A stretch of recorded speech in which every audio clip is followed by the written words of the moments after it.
लेकिन वीडियो को लाइक या फिर डिसलाइक करने की कोशिश जरूर किया करें। तो जैसे इस मूवी का स्टार्ट होता है, हमें मूवी का मेन कैरेक्टर सियोंग दिखाया जाता है और उसकी बेटी का बर्थडे होता है। इसीलिए सियोंग की मदर उसे कुछ पैसे देती है ताकि वो अपनी बेटी को डिनर पर ले जा सके। लेकिन अब सियोंग को और पैसों की जरूरत होती है, तो इसीलिए वो अपनी मदर का ATM कार्ड चुरा लेता है। इसके बाद वो अपनी मदर के सारे पैसे चुरा लेता है और पैसों को वो लगा देता है हॉर्स राइडिंग में, और इस गेम में वो 4 मिलियन वॉन जीत जाता है। अब सियोंग ने एक कंपनी से बहुत सारे पैसे उधार ले रखे थे, तो इसीलिए वही लोग उसके पीछे पड़ जाते हैं। इसके बाद वो सियोंग को पकड़ ही लेते हैं और वो उसे काफी मारते हैं। और जब सियोंग उनके पैसे लुटाने के लिए अपने पॉकेट्स चेक करता है, तो वो देखता है कि उसके पास तो पैसे हैं ही नहीं, यानी वो वाले पैसे जिसने हॉर्स राइडिंग में जीते थे। और तब उसे याद आता है कि जब वो इन लोगों से बचकर भाग रहा था तो वो एक लड़की से टकरा गया था, तो जरूर उसी लड़की ने ही उसकी जेब काट ली। अब क्योंकि सियोंग के पास पैसे तो होते ही नहीं, तो इसीलिए वो लोग उसे 1 महीने का और टाइम देते हैं जिसमें कि वो उनके पैसे लुटा दे। इसके बाद सियोंग कुछ पैसों का अरेंज करता है और अपनी बेटी को डिनर पर ले जाता है। इसके बाद सियोंग जल्दी से स्टेशन पर पहुंचता है, लेकिन अनलकीली उसकी ट्रेन तो मिस हो गई थी। और जब सियोंग वहां पर बैठकर ट्रेन के आने का वेट कर रहा था कि तभी अचानक से उसके पास एक आदमी आता है और ये अननोन पर्सन था, यानी सियोंग उसके बारे में कुछ नहीं जानता था। फिर वो अननोन पर्सन सियोंग को कहता है कि मैं तुम्हारे साथ एक गेम खेलना चाहता हूँ। वो सियोंग को कहता है कि अगर तुम इस गेम में जीत गए तो मैं तुम्हें 1 लाख वॉन दूंगा। तब इतने सारे पैसों का सुनकर सियोंग ये गेम खेलने के लिए एग्री हो जाता है। इसके बाद सियोंग काफी मार खाने के बाद ये गेम जीत जाता है, यानी वो 1 लाख वॉन हासिल कर लेता है। इसके बाद वो अननोन पर्सन सियोंग को एक कार्ड देता है, ये कहते हुए कि अगर तुम और पैसे जीतना चाहते हो तो इस कार्ड पर जो नंबर लिखा हुआ है उस पर कांटेक्ट करना। इसके बाद सियोंग जब अपने घर जाता है तो उसकी मदर उसे कहती है कि तुम्हारी बेटी अगले साल अपने स्टेप फादर के साथ US में शिफ्ट हो रही है। यहाँ पर हमें ये पता चलता है कि सियोंग की डिवोर्स हो गई है और उसकी वाइफ ने दूसरी शादी भी कर ली है। लेकिन सियोंग कभी भी ये नहीं चाहता था कि उसकी बेटी उससे दूर जाए, लेकिन उसे बहुत सारे पैसे चाहिए होते हैं अपनी बेटी की कस्टडी वापस लेने के लिए, तो इसीलिए सियोंग उस कार्ड वाले नंबर पर कॉल करता है। इसके बाद सियोंग को एक गाड़ी में लाया जाता है जहाँ पर और भी लोग थे, लेकिन फिर उन सारे लोगों को बेहोश कर दिया जाता है। और जब उन सब लोगों की आँख खुलती है तो वो खुद को एक फैसिलिटी में पाते हैं जहाँ टोटल 456 लोग थे और वो वहाँ पर एज अ प्लेयर थे, क्योंकि उन सबको एक यूनिफॉर्म भी पहनाया हुआ था। इस फैसिलिटी का होस्ट यानी लीडर एक आदमी था जो कि फ्रंट मैन था वहाँ पर, और वो सब पर नजर रख रहा था। अब यहाँ पर एक कॉमन चीज थी कि जितने भी लोगों को वहाँ पर लाया गया था उन सब ने कर्जे लिए हुए थे बहुत ज्यादा। सियोंग वहाँ पर प्लेयर नंबर 1 से मिलता है जो कि एक बूढ़ा आदमी था। उस बूढ़े आदमी को ब्रेन ट्यूमर था, यही वजह थी कि वो यहाँ पर आया था, क्योंकि उसकी लाइफ तो वैसे भी खत्म ही होने वाली थी। इसके बाद वहाँ पर 2 प्लेयर्स जिनमें लड़के का नाम सैब्यूक और लड़के का नाम जेंग होता है, उनके बीच फाइट होती है। अब यहाँ पर सैब्यूक वही लड़की थी जो सियोंग के पैसे लेकर भाग गई थी, यानी उसी ने उसकी जेब काटी थी। सियोंग तो उसे देखते ही पहचान लेता है, इसीलिए वो अपने पैसे मांगने के लिए उसके पास जाता है। तभी वहाँ पर कुछ गार्ड्स आ जाते हैं जिन्होंने पिंक कलर का यूनिफॉर्म पहना था और उनके फेस अच्छी तरह से कवर्ड थे। गार्ड्स उन सभी प्लेयर्स को बताते हैं कि तुम्हें यहाँ पर टोटल 6 गेम्स खेलनी होगी और जो इस गेम का विनर होगा उसे बहुत सारे पैसे मिलेंगे। इसके बाद उन सबसे एक कॉन्ट्रैक्ट पर साइन करवाया जाता है और इस कॉन्ट्रैक्ट के 3 मेन रूल्स थे। पहला रूल ये कि कोई भी प्लेयर अपनी मर्जी से गेम को छोड़कर नहीं जा सकता। दूसरा रूल ये होता है कि जो भी प्लेयर खेलने से मना करेगा तो उस प्लेयर को एलिमिनेट कर दिया जाएगा, और उनके मुताबिक एलिमिनेट का मतलब क्या था ये तो हम आगे ही जानेंगे। गेम का तीसरा रूल ये था कि अगर मेजोरिटी इस गेम को खेलना नहीं चाहती तो वो इस गेम को छोड़कर जा सकते हैं। इसके बाद उन सबको गेम के लिए ले जाया जाता है। अब यहाँ पर सियोंग अपनी क्लासमेट सैंगवू से भी मिलता है जो कि उसे बचपन से जानता था। सियोंग उसे वहाँ पर देखकर काफी हैरान होता है, क्योंकि वो तो किसी बिजनेस के लिए आउट ऑफ कंट्री चला गया था। अब पहले गेम के लिए वहाँ पर एक काफी बड़ी डॉल थी और इस गेम का रूल काफी सिंपल था, और वो ये था कि डॉल जब भी गाना गाएगी उन सबको आगे बढ़ना है, और जैसे ही वो गाना गाना बंद करेगी तो उन सबको रुक जाना है और मूव नहीं करना है, और अगर कोई हिल गया तो उसे एलिमिनेट कर दिया जाएगा। अब स्टार्टिंग में तो ये सब कुछ उन्हें किसी प्रैंक की तरह लग रहा था, लेकिन जब एक लड़का हिल जाता है तो उसे शूट करके मार दिया जाता है, और यही होता है एलिमिनेट का मतलब, यानी उन्हें मार दिया जाएगा। अब ये देखकर वो सारे लोग काफी घबरा जाते हैं और उन्हें पता चल चुका था कि वो खतरे में है, इसीलिए लोग डरते हुए पैनिक करते हुए इधर उधर भागने लगते हैं। Even if I cleanse, rub, चाहे कुछ भी करूं, फिर भी मुझे इंस्टेंट ब्राइट स्किन नहीं मिलती। एक बोटल सीरम का पावर एक फेस वॉश में, with the new Garnier serum cleanser, जो करे डीपली क्लेंस और दे bright skin just like a serum. Get visibly brighter skin in just one wash. New Garnier Serum Cleanser by Garnier Naturally. ಅಮ್ಮಂಗೆ ಎಲ್ಲವೂ ಗೊತ್ತಿದೆ, ನಮ್ಮಿಬ್ರಿಗೂ ಏನ್ ಬೇಕು ಅಂತ. ಅಮ್ಮನ ಅಪ್ಪುಗೆ ಟಿಫಿನ್ ನಲ್ಲಿ ಡಾರ್ಕ್ ಫ್ಯಾಂಟಸಿ. ಗೊತ್ತಿದೆ. ಸನ್ಫೀಸ್ ಡಾರ್ಕ್ ಫ್ಯಾಂಟಸಿ ಕ್ರಂಚಿ ಕುಕಿಯಲ್ಲಿ ಮೋಲ್ಟನ್ ಚಾಕೋ ಪ್ರತಿ ಟಿಫಿನ್ ಸ್ವೀಟ್ ಎಂಡಿಂಗ್ लगते हैं। लेकिन अब क्योंकि गेम का रूल था, इसीलिए जो भी हिलता है उसे मार दिया जाता है और जितने भी सर्वाइवर होते हैं वो किसी न किसी तरह इस गेम को कंप्लीट कर ही लेते हैं। लेकिन जो लोग मर जाते हैं उनकी डेड बॉडीज को वहाँ से ले जाया जाता है और अब 456 प्लेयर्स में से सिर्फ 255 ही रह गए थे। अब क्योंकि वो सारे प्लेयर्स इतना ज्यादा डर जाते हैं कि अब कोई भी गेम खेलना नहीं चाहता था। लेकिन जैसा कि रूल नंबर 3 था कि अगर मेजोरिटी चाहे तो वो ये गेम स्किप कर सकती है, तो इसीलिए उनका लीडर यानी फ्रंटमैन वोटिंग करवाता है। लेकिन इससे पहले उन्हें प्राइज मनी दिखाई जाती है, यानी जो विनर को मिलेगी। लेकिन इन केस अगर कोई गेम को छोड़कर चला जाएगा तो ये सारे पैसे मरे हुए प्लेयर्स की फैमिलीज को मिल जाएंगे और ये prize money total 45 billion won होती है। इसके बाद वोटिंग करवाई जाती है जिसमें मेजोरिटी इस गेम को खेलना नहीं चाहती थी, तो इसीलिए गेम को यहीं पर स्टॉप कर दिया जाता है। लेकिन अगर कभी फ्यूचर में वो लोग चाहें तो इस गेम को रीज्वाइन कर सकते हैं। इसके बाद सभी लोगों को उनके घरों पर छोड़ दिया जाता है। नेक्स्ट सियोंग पुलिस स्टेशन जाता है और वहाँ पर वो पुलिस को सारी बात बता देता है, लेकिन उन लोगों को सियोंग की बातों पर यकीन नहीं होता और उल्टा वो लोग उसे पागल समझने लग जाते हैं। इसके बाद सियोंग उन्हें वही वाला कार्ड दिखाता है, लेकिन हैरान कर देने वाली बात तो ये है कि उस पर जो नंबर था वो रॉन्ग था। इसके बाद सियोंग जब घर जाता है तो उसकी मदर वहाँ पर नहीं होती। उधर सियोंग का क्लासमेट सेंगू अपनी मदर को छुप कर देख रहा होता है और तभी वहाँ पर सियोंग भी आ जाता है। यहाँ पर सेंगू अपसेट होते हुए सियोंग को बताता है कि मेरे ऊपर 6 बिलियन का कर्ज है। वो बताता है कि मैंने क्लाइंट्स के पैसे लेकर स्टॉक मार्जिन में लगा दिए थे, लेकिन अनलकीली वो सारे पैसे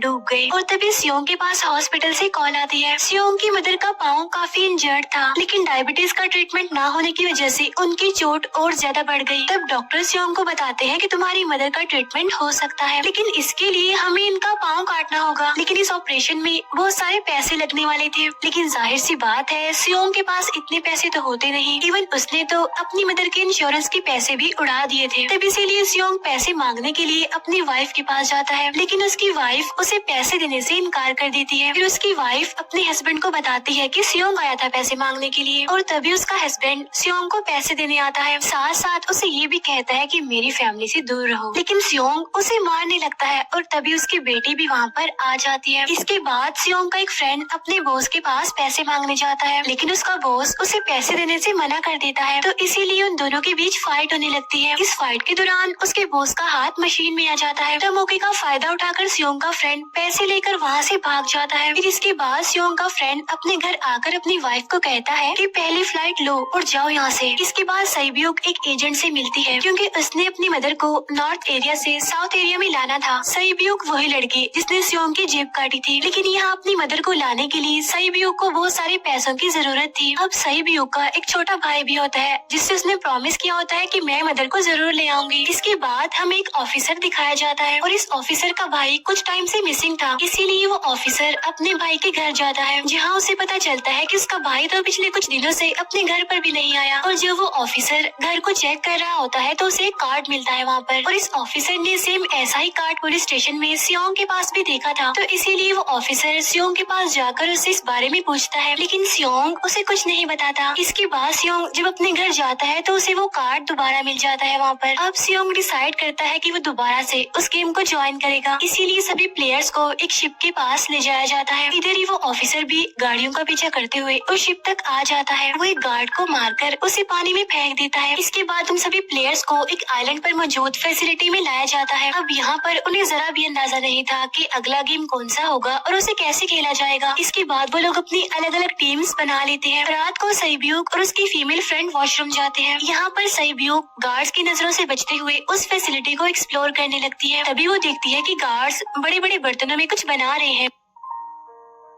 लेकिन अब क्योंकि गार्ड्स को शक हो जाता है तो ये गार्ड वॉशरूम्स को चेक करने के लिए आता है, लेकिन तब तक सईब्यूक वापस आ चुकी थी। इसके बाद सईब्यूक अपनी फीमेल फ्रेंड को सारी बात बता देती है जो उसने देखा था, लेकिन यहाँ पर सेंगवू उन दोनों की बातें सुन लेता है और वो इस बारे में सईब्यूक से पूछता है, जिस पर सईब्यूक बताती है कि वो बड़े बड़े बर्तनों में कुछ पका रहे थे। इसके बाद उन सभी प्लेयर्स को प्ले ग्राउंड में लाया जाता है, जहाँ पर उनके सामने 4 शेप्स थी। 4 शेप्स में से उन्होंने किसी एक शेप को चूज करना था। अब यहाँ पर सेंगवू को पता चल जाता है कि ये गेम क्या है और क्या करना है हमें। सेंगवू सियोंग को बताता है कि सबने अलग अलग शेप्स को चुनना है। इसके बाद उन सभी को एक छोटा सा बर्तन दिया जाता है जिसमें की शेप्स बनी होती है। अब गेम उनकी ये होती है कि उन्होंने किसी तरह उस शेप को बाहर निकालना है बगैर डैमेज किए। लेकिन अगर शेप जरा से भी खराब हो गई तो उन्हें एलिमिनेट कर दिया जाएगा, यानी मार दिया जाएगा। अब यहाँ पर सेंगवू तो इजिली उस शेप को निकाल लेता है, लेकिन सियोंग इतना ज्यादा घबरा जाता है कि उसकी हालत खराब होने लगती है। लेकिन फिर वो किसी न किसी तरह करके इस गेम को भी जीत लेता है। इसके बाद उन सबको वापस से रूम में लाया जाता है। अब यहाँ पर 187 प्लेयर्स वापस आए थे, जिनमें से अब सिर्फ 108 ही रह गए थे। इसके बाद उन सबको खाने के लिए ले जाया जाता है, लेकिन खाने की वजह से जैंग की एक लड़के से फाइट हो जाती है, जहाँ पर जैंग उस लड़के को इतना ज्यादा मारता है कि वो मौके पर ही मर जाता है। इधर ही हम देखते हैं कि उन प्लेयर्स में से एक डॉक्टर होता है जो गार्ड्स के साथ मिलकर मरे हुए लोगों के ऑर्गन्स निकाल कर उन्हें चाइनीज को बेचने का काम करता है। इसीलिए जब भी डेड बॉडीज को ले जाया जाता है तो वो डेड बॉडीज को गायब कर लेते हैं, क्योंकि ये सब कुछ एक प्लान के अकॉर्डिंग चल रहा था। क्योंकि ये सारा कुछ फ्रंट मैन से छुप कर हो रहा था। यही वजह थी कि कंट्रोल रूम में भी उन्होंने अपना ही एक आदमी बिठाया हुआ था जो कि उन लोगों की सारी वीडियो फुटेज डिलीट कर देता था। और गार्ड्स तो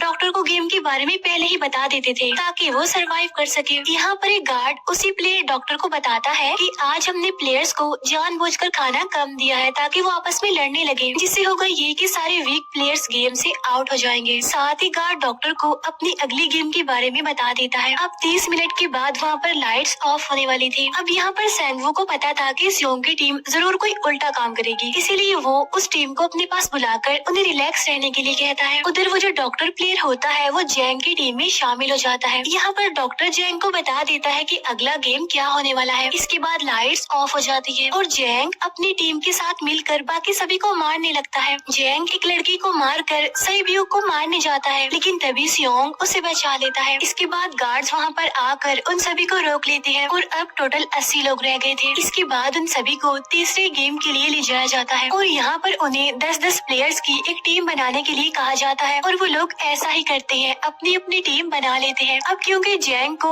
अगली गेम के बारे में पहले ही पता होता है, इसीलिए वो सईब्यू की फीमेल फ्रेंड को अपनी टीम में नहीं रखता और वो अपनी टीम में सिर्फ मर्दों को ही रखता है। इसके बाद सेंगवू भी अपनी एक टीम बना लेता है। अब क्योंकि उन्हें एक प्लेयर की जरूरत थी तो इसीलिए सईब्यू की फीमेल फ्रेंड उनकी टीम में शामिल हो जाती है और ये गेम असल में टग ऑफ वॉर का होता है, यानी उन्होंने अपने सामने वाली टीम को नीचे गिराना था। इसके बाद गेम स्टार्ट हो जाती है और जैंग की गेम बड़ी आसानी से इस गेम को जीत लेती है। इसके बाद बारी होती है सेंगवू की टीम की। तब प्लेयर नंबर 1 यानी वो बूढ़ा आदमी कहता है कि मैंने अपनी जिंदगी में बहुत सारी टग ऑफ वॉर्स खेल रखी है, इसीलिए वो उन सबको गाइड करता है कि इस गेम को कैसे जीतना है। तो इसीलिए वो लोग किसी न किसी तरह करके इस गेम को जीत जाते हैं। फिर दिखाया जाता है कि 30 मिनट के बाद दोबारा से लाइट्स ऑफ हो जाएंगी, जिस पर सेंगवू उन सबको कहता है कि रेडी रहना। तो इसीलिए वो डिसाइड करते हैं कि एक एक करके हम पहरा देंगे। अब जैंग की टीम में एक से बढ़कर एक चालाक प्लेयर था, तो इसीलिए जैंग को डर होता है कि कहीं उसकी टीम उसे ही साइड पर न लगा दे, यानी उसे ही अपने रास्ते से न हटा दे। Oh no, Didi, you're drying clothes inside in the rains. My friends are on their way. Oh no, Didi, now that musty smell will spread everywhere. How will my friends sit?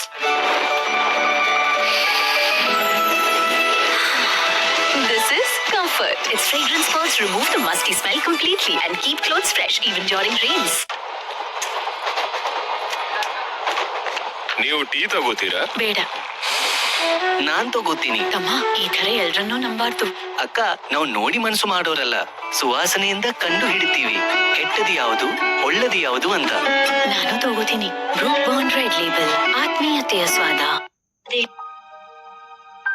दूसरी तरफ doctor और guards मिलकर dead body के organs निकाल रहे होते हैं और इन ऑर्गन्स को डिलीवर करने जाना था गार्ड नंबर 28 एंड 29। तो वो सभी एक डेड बॉडी के बारे में बातें करने लगती हैं जिसकी सिर्फ एक किडनी थी और वो उसे ज़ॉम्बी कह रहे थे। अब यहाँ पर जो गार्ड नंबर 29 था, यानी जिसने वो ऑर्गन्स डिलीवर करने जाने थे, वो कोई और नहीं बल्कि वो ऑफिसर था जो गार्ड के बेस में वहाँ पर आया था। और ये सब बातें सुनकर उसे शक होता है कि शायद ये लोग मेरे भाई की बात कर रहे हैं, क्योंकि उसकी भी एक ही किडनी थी। इसके बाद नंबर 28 और 29 यानी वो ऑफिसर ऑर्गन्स को डिलीवर करने के लिए चले जाते हैं। रास्ते में वो ऑफिसर नोटिस करता है कि टनल में तो बॉम्ब लगा हुआ है। तब नंबर 28 उसे बताता है कि जब हम यहाँ से बाहर निकलेंगे तो इस जगह को ब्लास्ट कर दिया जाएगा। अब यहाँ पर वो ऑफिसर नंबर 28 से और इन्फॉर्मेशन लेने की कोशिश करता है, इसीलिए नंबर 28 को उस पर डाउट होने लगता है। इसीलिए वो उस ऑफिसर को अपना फेस दिखाने के लिए कहता है। अब यहाँ पर वो ऑफिसर अपना फेस भी दिखा देता है, साथ साथ वो नंबर 28 पर गन पॉइंट भी कर देता है। साथ साथ वो ऑफिसर उससे एक फेंकने वाले आदमी के बारे में पूछता है कि वो कौन है जिसे तुम ज़ॉम्बी कहते थे, जिस पर वो नंबर 28 उससे कहता है कि वो तो एक लड़की थी। अब यहाँ पर नंबर 28 उस ऑफिसर को कहता है कि तुम लीडर के रूम में जाकर सारी इन्फॉर्मेशन देख सकते हो, वहाँ पर सबका डाटा है। ये जानने के बाद वो ऑफिसर नंबर 28 को मार डालता है। उधर वो डॉक्टर गार्ड से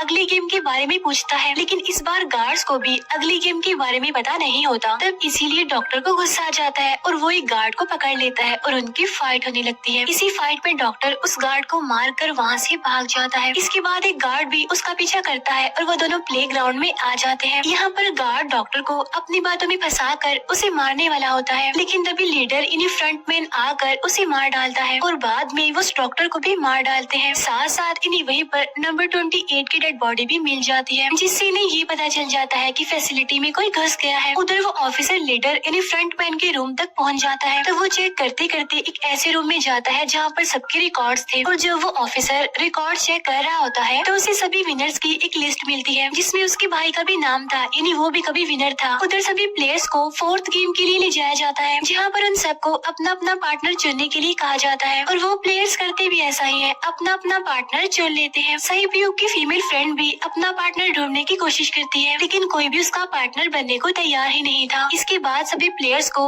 10-10 मार्बल्स दिए जाते हैं। असल में ये गेम ऐसी होती है कि एक प्लेयर को अपने पार्टनर से सारे मार्बल्स लेने होते हैं बगैर कोई जोर जबरदस्ती किए, और जो दूसरा पर्सन होगा यानी जिसके पास मार्बल्स नहीं होंगे उसे मार दिया जाएगा। फिर सैंगवू और सियोंग का फ्रेंड ऑड और इवन का गेम खेलते हैं, जिसमें कि उन्होंने गेस करना था कि सामने वाले के हाथ में कितने मार्बल्स हैं। अब यहाँ पर सियोंग का फ्रेंड सैंगवू के सारे मार्बल्स जीत जाता है, जिसकी वजह से लास्ट में सैंगवू के पास सिर्फ एक ही मार्बल बचता है। अब क्योंकि सैंगवू को पता चल चुका था कि अब वो बच नहीं पाएगा, इसीलिए वो सियोंग के फ्रेंड को अपनी बातों में फंसा कर उसे ये यकीन दिलाता है कि अगर हम में से कोई भी हार गया तो हारे हुए लोगों का मैच दोबारा करवाया जाएगा। अब यहाँ पर सैंगवू धोखे से सियोंग के फ्रेंड के सारे मार्बल्स चेंज कर देता है। इसके बाद सैंगवू मार्बल्स लेकर गार्ड को दे देता है और वहाँ से बाहर चला जाता है, और जब सियोंग का फ्रेंड मार्बल्स चेक करता है तो वहाँ पर पत्थर होते हैं। उधर प्लेयर नंबर 1 यानी उस बूढ़े आदमी की हालत खराब हो रही थी, इसीलिए वो तो इधर उधर घूम रहा था, लेकिन सियोंग किसी तरह उसे खेलने के लिए एग्री कर लेता है। अब यहाँ पर वो दोनों यानी वो बूढ़ा आदमी और सियोंग भी इवन आउट खेलते हैं। अब इनमें से वो बूढ़ा आदमी सियोंग के सारे मार्बल्स जीत जाता है, लेकिन लास्ट राउंड में वो बूढ़ा आदमी भूल जाता है कि उसने क्या चूज किया था। तो यहाँ पर सियोंग उसे बातों में फंसा कर उसके सारे मार्बल्स ले लेता है, लेकिन यकीन मानिए कि वो बूढ़ा आदमी काफी चालाक था। उसने एक मार्बल अपने पास ही रखा हुआ था और वो दोबारा से इधर उधर घूमने लगता है। अब यहाँ पर सियोंग उसे रिक्वेस्ट करता है कि प्लीज मेरे साथ एक और गेम खेलो ना। तब यहाँ पर वो बूढ़ा आदमी कहता है कि मुझे पता है कि तुमने सारे मार्बल्स धोखे से लिए हैं मुझसे। वो कहता है कि मुझे सब पता था, बस मैं पागल बनने की एक्टिंग कर रहा था।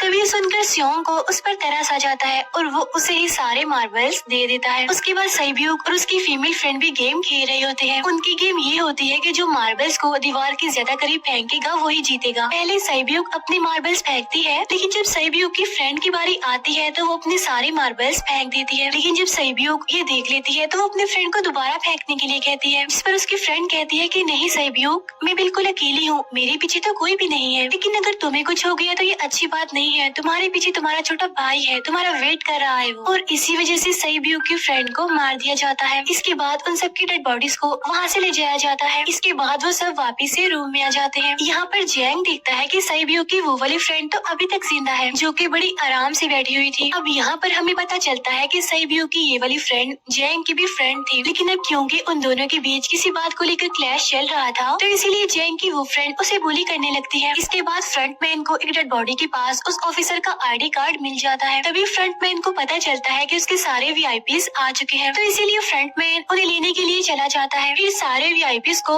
उनके रूम में लाया जाता है। इसके बाद फ्रंटमैन वीआईपीज के आने के बारे में एक और आदमी को जाकर बताता है, और यही आदमी मेन होता है। और ये कौन होता है हम ये आगे जानेंगे। फिर नेक्स्ट डे उन सबको 5वें गेम के लिए लाया जाता है, जहाँ पर 1 से लेकर 16 तक नंबर पड़े होते हैं, और वो सभी प्लेयर्स अपना अपना नंबर ले लेते हैं। नंबर का मतलब ये था कि जो नंबर भी एक प्लेयर पर आएगा उसके मुताबिक उसकी बारी आएगी। अब यहाँ पर लास्ट में पहला और आखिरी नंबर रह जाता है, यानी 1 और 16। तो यहाँ पर सियोंग कंफ्यूज हो जाता है कि उसे कौन सा नंबर चूज करना चाहिए। अगर उसने पहला नंबर लिया तो वो फंसेगा और मरेगा, क्योंकि उसे नहीं पता कि गेम क्या है। और अगर लास्ट नंबर लेगा तो क्या पता उसकी बारी ही ना आए, टाइम कम रह जाए। और तभी वहाँ पर एक आदमी आ जाता है और वो सियोंग को कहता है